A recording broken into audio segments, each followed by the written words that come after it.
learning Quran together. بسم اللہ الحمدللہ والصلاۃ والسلام علی رسول اللہ۔ سورہ یونس آیت 101۔ قل انظروا، کہہ دو کہ دیکھو، ماذا فی السماوات والارض، آسمانوں اور زمین میں کیا کچھ ہے۔ یعنی اے محمد صلی اللہ علیہ وآلہ وسلم، آپ کفار مکہ سے کہہ دیں کہ زمین اور آسمان میں کیسی عجیب مخلوقات ہیں، ان پر غور کرو۔ مراد یہ ہے کہ تفکر اور عبرت کی نظر سے آسمان کو دیکھیں، ان میں اہل ایمان کے لیے نشانیاں ہیں جو اس پر دلیل ہیں کہ صرف اللہ تعالیٰ ہی معبود ہے۔ اللہ تعالیٰ نے فرمایا وَفِي الْأَرْضِ آیَاتٌ لِلْمُؤْمِنِينَ وَفِي أَنفُسِكُمْ أَفَلَا تُبْصِرُونَ، اور یقین کرنے والوں کے لیے آسمان میں بہت سی نشانیاں ہیں اور خود تمہاری ذات میں بھی، تو کیا تم دیکھتے نہیں ہو۔ سورہ زاریات آیت 20-21۔ خالق کی معرفت کے لیے زمین اور آسمان کے دلائل پر غور کرنا واجب ہے، جیسا کہ نبی صلی اللہ علیہ وآلہ وسلم نے فرمایا مخلوق میں غور و فکر کرو اور خالق میں غور و فکر نہ کرو۔ وما تغنی، اور نہیں فائدہ دیتی، الآیات والنذر، آیات اور ڈراوے، عن قوم لا یؤمنون، ان لوگوں کو جو ایمان نہیں لاتے۔ یعنی اللہ تعالیٰ کی آیات ان لوگوں کو فائدہ نہیں دیتی جو حق سے دشمنی رکھتے ہیں اور اسے منہ پھیر لیتے ہیں۔ ایمان نہ لانے والوں کو نہ آسمان کی نشانیاں کام دے سکتی ہیں، نہ ہی زمین کی، اور نہ ہی وہ رسولوں کے معجزات سے فائدہ اٹھا سکتے ہیں۔ فَهَلْ يَنْتَظِرُونَ، تو نہیں وہ انتظار کرتے، إِلَّا مِثْلَ أَيَّامِ، مگر مانند دنوں کے، الَّذِينَ خَلَوْا مِن قَبْلِهِمْ، ان لوگوں کے جو گزر چکے ہیں ان سے پہلے۔ یعنی اللہ تعالیٰ کی آیات کے واضح ہو جانے کے بعد بھی یہ لوگ ایمان نہیں لاتے، تو کیا یہ انتظار کر رہے ہیں کہ ان کو بھی پہلے لوگوں کی طرح عذاب بھیج کر ہلاک کر دیا جائے؟ ان لوگوں کے اعمال بھی پہلے لوگوں والے ہی ہیں۔ اللہ تعالیٰ کی سنت پہلے لوگوں، قوم نوح، قوم عاد اور قوم سمود وغیرہ، اور بعد میں آنے والوں میں جاری ہے۔ قل فانتظروا، آپ کہہ دیں تم انتظار کرو، انی معکم من المنتظرین، بلا شبہ میں بھی تمہارے ساتھ ہی انتظار کرنے والوں میں سے ہوں۔ یعنی آپ کہہ دو کہ عذاب کا انتظار کرو، اس میں اللہ تعالیٰ کی طرف سے شدید وارننگ ہے، اور تمہارے ساتھ میں بھی انتظار کرتا ہوں، اور ان قریب تمہیں بھی علم ہو جائے گا کہ دنیا اور آخرت میں نجات کس کے لیے ہے اور عذاب کس کے لیے ہے، کس کا انجام اچھا ہے اور کس کا برا۔ یقیناً نجات انبیاء اور ان کی پیروی کرنے والوں کے لیے ہی ہے۔ ثم ننجی، پھر ہم نجات دیتے ہیں، رسولنا والذین آمنوا، اپنے رسولوں کو اور ان لوگوں کو جو ایمان لائے۔ اللہ تعالیٰ کی سنت ہے کہ جب عذاب آتا ہے تو اللہ تعالیٰ اپنے رسولوں اور ایمان والوں کو بچا لیتے ہیں اور جھٹلانے والوں کو تباہ و برباد کر دیتے ہیں۔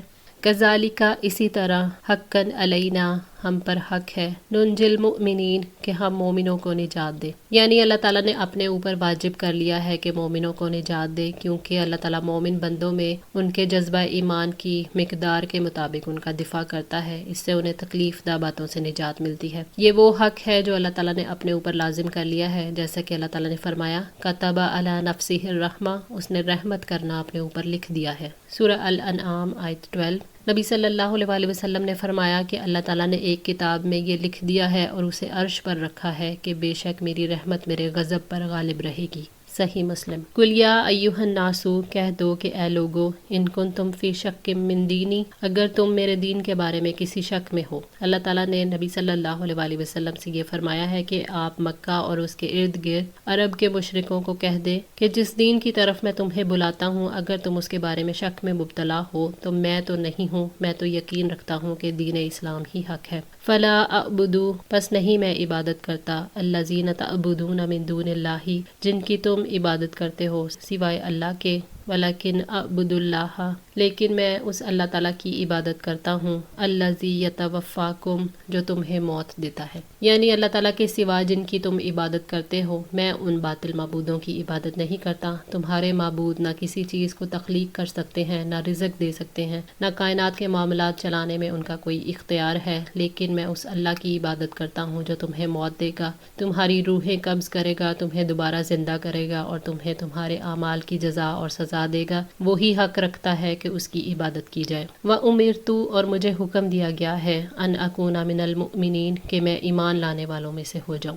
یعنی میرے رب نے مجھے حکم دیا کہ میں ایمان لانے والوں میں سے ہو جاؤں، لہٰذا میں ایمان لے آیا اور اب میں مومنوں میں سے ہوں، میں اپنے رب کی آیات کی تصدیق کرنے والا ہوں۔ وَأَنْ أَقِمْ وَجْهَكَ، اور یہ کہ قائم رکھیے اپنا چہرہ، لِلدِّینِ حنیفاً، دین کے لیے یکسو ہو کر، وَلَا تَكُونَنَّ مِنَ الْمُشْرِکِینَ، اور مشرکوں میں سے ہرگز نہ ہو جانا، یعنی میرے رب نے مجھے حکم دیا ہے کہ میں یکسو ہو کر خالص اللہ تعالیٰ ہی کی عبادت کروں، یعنی اپنے ظاہری اور باطنی اعمال کو اللہ تعالیٰ کے لیے خالص کروں، اور میرے رب نے مجھے حکم دیا ہے کہ میں شرک کرنے سے بچتا رہوں، یعنی کہ نہ ان کا ساتھ دوں نہ ان جیسا حال اختیار کروں، جیسا کہ اللہ نے فرمایا سورہ الانعام آیت 79 میں، انی وجہت وجہی للذی فطر السماوات والارض حنیفا وما انا من المشرکین، یقیناً میں نے اپنا چہرہ اس کی طرف متوجہ کر لیا جس نے آسمانوں اور زمین کو پیدا کیا ہے یکسو ہو کر، اور میں شرک کرنے والوں میں سے نہیں ہوں۔ اس سے مراد ہے کہ اپنے دین میں ملاوٹ نہ کرو، مصلحتیں اختیار نہ کرو، یکسو رہو، یعنی اپنی سوچ یا اپنے عمل کا رخ کسی اور کی طرف نہ کرو، نہ ہی کسی اور سے رہنمائی لو۔ دین وہی ہے جو اللہ تعالیٰ نے وحی کے ذریعے بھیجا، اور محمد صلی اللہ علیہ وآلہ وسلم نے جس کی طرف بلایا، اس لیے اپنی یا غیروں کی خواہشات کے پیچھے نہ چلو۔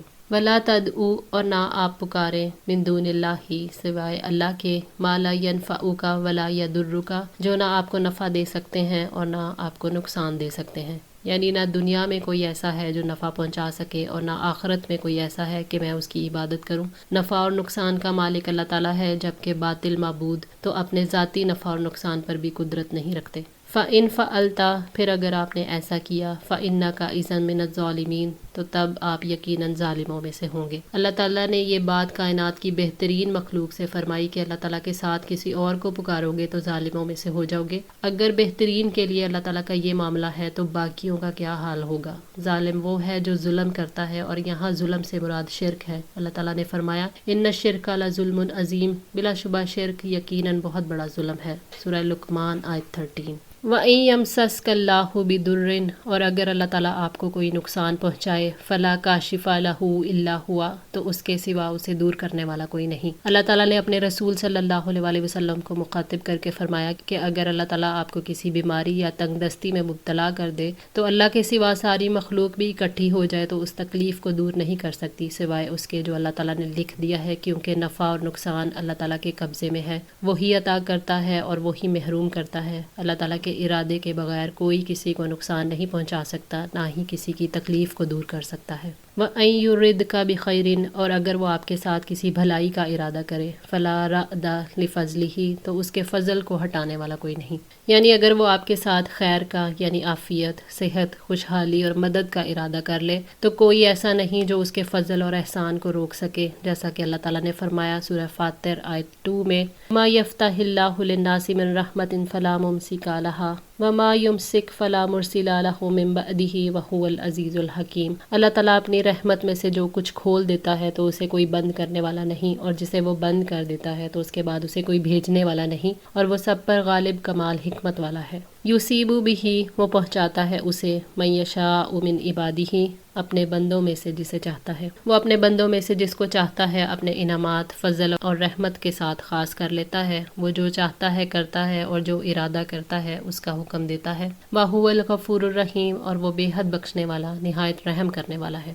انسان غلطیاں کرتا ہے، پھر جب توبہ کرتا ہے تو اللہ تعالیٰ معاف فرما دیتا ہے۔ اللہ تعالیٰ تب معاف فرماتا ہے جب بندے اپنے رویے کو بدل لیں اور سیدھے راستے پر چل پڑیں۔ حضرت عامر رضی اللہ تعالیٰ عنہ بن قیس کہتے ہیں کہ قرآن کی 3 آیتوں نے مجھے سارے جہان سے بے نیاز کر دیا۔ سورہ یونس کی آیت 107 جس میں اللہ تعالیٰ نے فرمایا، اور اگر اللہ تعالیٰ آپ کو کوئی نقصان پہنچائے تو اس کے سوا اسے دور کرنے والا کوئی نہیں، اور اگر وہ آپ سے کسی بھلائی کا ارادہ کرے تو اس کے فضل کو ہٹانے والا کوئی نہیں۔ اور دوسری آیت سورہ فاطر کی آیت 2 کہ اللہ تعالیٰ اپنی رحمت میں سے جو کچھ کھول دیتا ہے تو اسے کوئی بند کرنے والا نہیں، اور جسے وہ بند کر دیتا ہے تو اس کے بعد اسے کوئی بھیجنے والا نہیں۔ اور سورہ ہود کی آیت نمبر 6 کہ زمین میں چلنے والا کوئی جاندار نہیں مگر اس کا رزق اللہ تعالیٰ کے ذمہ ہے۔ قُلْ یا ایھا الناس، آپ کہہ دیں کہ اے لوگو، قد جاءکم الحق من ربکم، کہ بلا شبہ تمہارے رب کی طرف سے تمہارے پاس حق آ گیا ہے۔ یہ ساری انسانیت کے لیے ندا ہے جس کی ابتدا مکہ سے ہوئی کہ تمہارے پاس یقیناً سچا دین آ گیا ہے، جس کی سچائی میں کوئی شبہ نہیں کہ وہ رب العالمین کی جانب سے آپ صلی اللہ علیہ وآلہ وسلم کے پاس آیا ہے۔ اس نے اپنی رحمت سے یہ قرآن نازل کیا ہے جس میں تمہاری تربیت کے لیے ہدایات ہیں،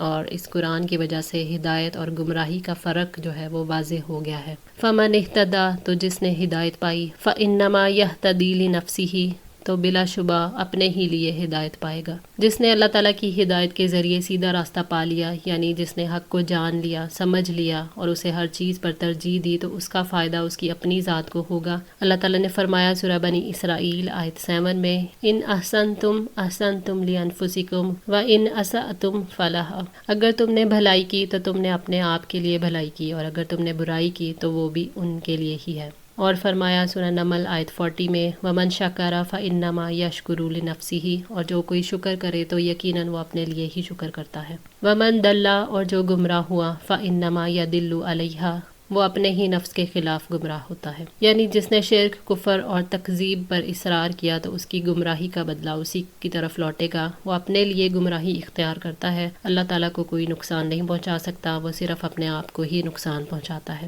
وَمَا أَنَا عَلَيْكُمْ بِوَكِيلٍ، اور میں تمہارے اوپر کوئی نگران نہیں ہوں، یعنی میں تم پر کوئی حاکم نہیں کہ تمہارے اعمال کی نگرانی کروں اور ان کا حساب کتاب رکھوں، نہ میں تم کو جبری مومن بنا سکتا ہوں۔ اللہ تعالیٰ ہی تمہارا نگران ہے، تمہارا وکیل ہے۔ میں تو محض تمہیں جگانے والا ہوں۔ ہدایت اور ایمان تو اللہ تعالیٰ کے اختیار میں ہے، تمہیں جب تک مہلت ملی ہوئی ہے اپنے اعمال کا خود محاسبہ کرو۔